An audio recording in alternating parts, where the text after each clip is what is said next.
आज हम निराला के काव्य संग्रह अरिमा की एक कविता है जो निराला ने लिखी है, मैं अकेला। मैं अकेला यह कविता निराला के जीवन के सांध्यकाल में अकेलेपन के बोध की एक कविता है। इसमें निराला अपने आप को अकेला महसूस करते हैं। मैं अकेला देखता हूं आ रही मेरे दिवस की सांध्य बेला। वास्तव में इस कविता में निराला का अकेलापन एक प्रज्ञावान व्यक्ति का अकेलापन है, जो एकांत जीवन जीने के लिए अभिशप्त होता है। कामायनी में मनु का अकेलापन, हिमगिर के उत्तंड शिखर पर बैठ शिला की शीतल छाव, एक मनुज भीगे नैनों से देख रहा था भले भाव।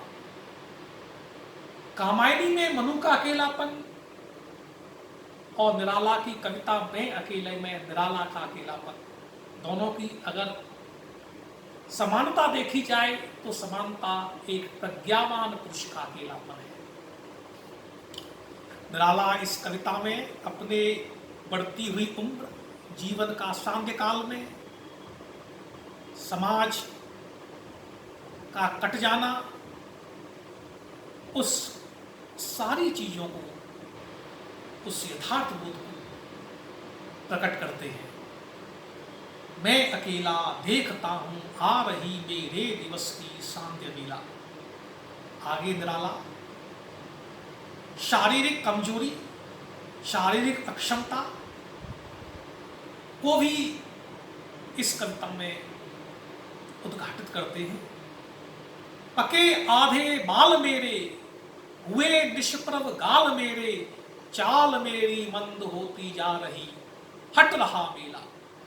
यहाँ हट रहा मेला का अर्थ यह है कि अब निराला का जागतिक चीजों से कोई संबंध नहीं रहा है। सामाजिक सरोकार निराला के पीछे छूटते जा रहे हैं। एक निराला की कविता है, स्नेह निर्झर बह गया है, रेत समझू जो तन गया है। कहीं ना कहीं वो स्नेह निर्झर और जीवन में नीरसता, जीवन में रूखापन कहीं ना कहीं निराला की इस सांध्यकालीन जीवन की अवस्था में है। और जिस तरीके से समाज के सरोकार उनसे दूर होते जा रहे हैं, वहाँ निराला अपने आप को एकाकी और अकेला पाते हैं। आगे निराला लिखते हैं, देखता हूँ नदी झरने, ये मुझे हैं पार करने, पर कर चुका हूँ हंस रहा, यह देख कोई नहीं भिला।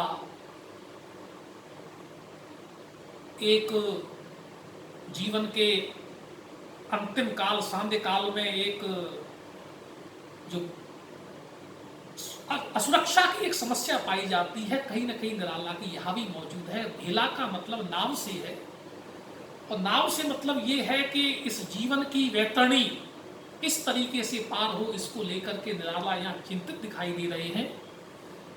इस कविता में निराला के अंतिम जीवन की जो समस्याएं हैं, उनके अंदर असुरक्षा भाव है, एकाकीपन है, उस सब को उजागर करती हुई यह कविता है।